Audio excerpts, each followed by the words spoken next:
Good morning. We had an esteemed and very cherished family friend pass away on Friday night, and I wanted in some way to honor his memory by a teaching, and this is very customary in Judaism. I thought, and then it just hit me right over the top of the head. How about the Mourner's Kaddish?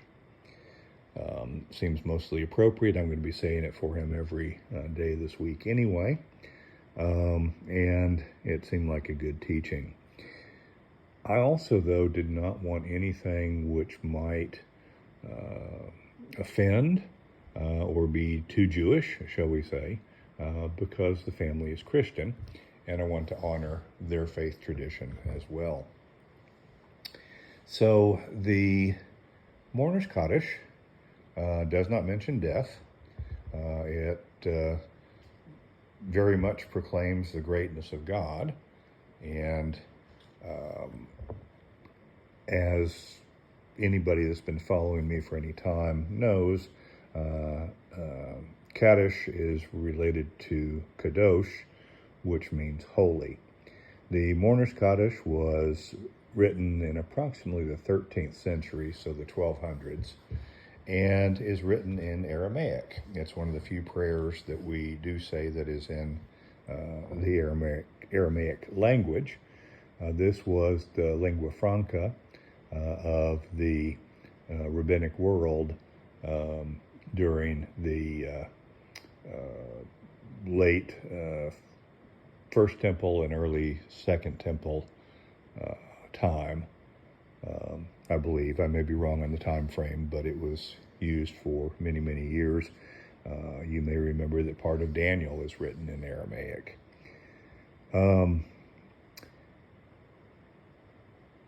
In general, well, first of all, the blessing when one learns that a loved one or any bad thing has happened, the blessing is Baruch atah Adonai Dayan Emet, which literally means the true judge. So blessed are you, God, the true judge. In many traditions of Judaism, we don't even say the word emet or truth in Hebrew outside of very holy circumstances, because that is another of God's names. So in general, the immediate time after a person's death is called the Shiva period, or 7. And during that time, mourners are treated with the utmost care and respect. We try to tend to their needs, such as meals and even services. A lot of times or outside of the Jewish faith, people will take over food and that type of thing to mourners, and we are the same way.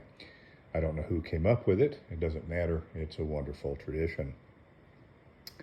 And services may be even taking out their trash or something like that, washing the dishes for them, so that they don't have to take away from their period of mourning. In general, during this 7 days, the family stays at home. They sit on low benches or chairs and basically go through some of the same preclusions that we see during Yom Kippur, as far as leather clothing, which indicates joy, drinking of wine, etc. The Shiva period, as I said, lasts for 7 days. This is incumbent upon all mourners.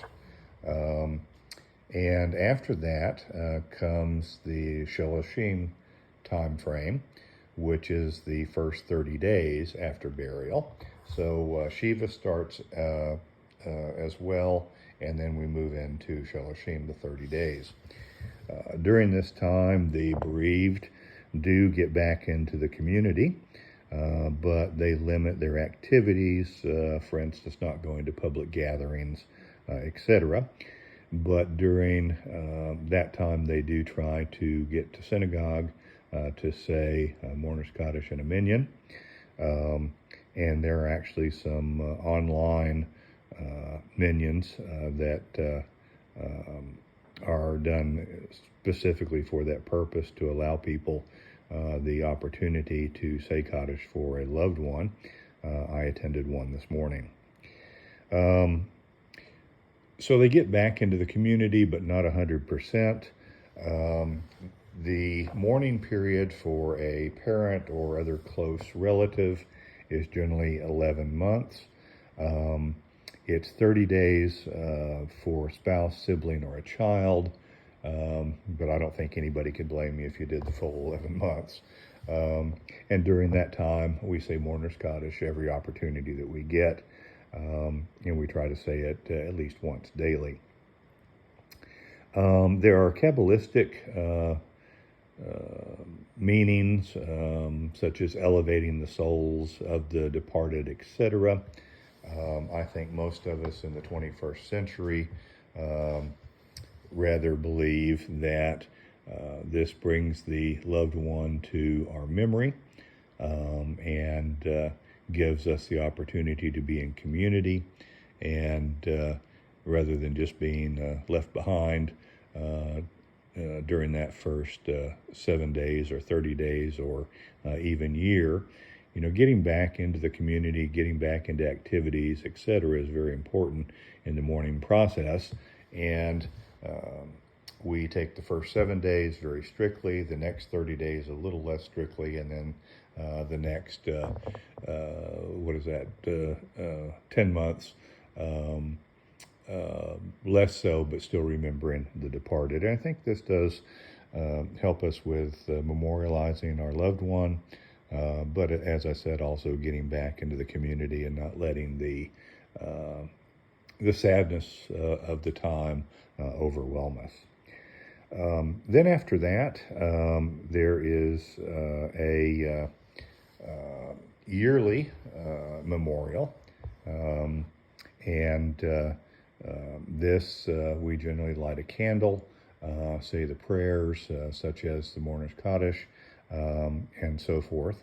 And then likewise during the several of the holidays, we say Yizkor, and there's a example of that down below in my list of videos.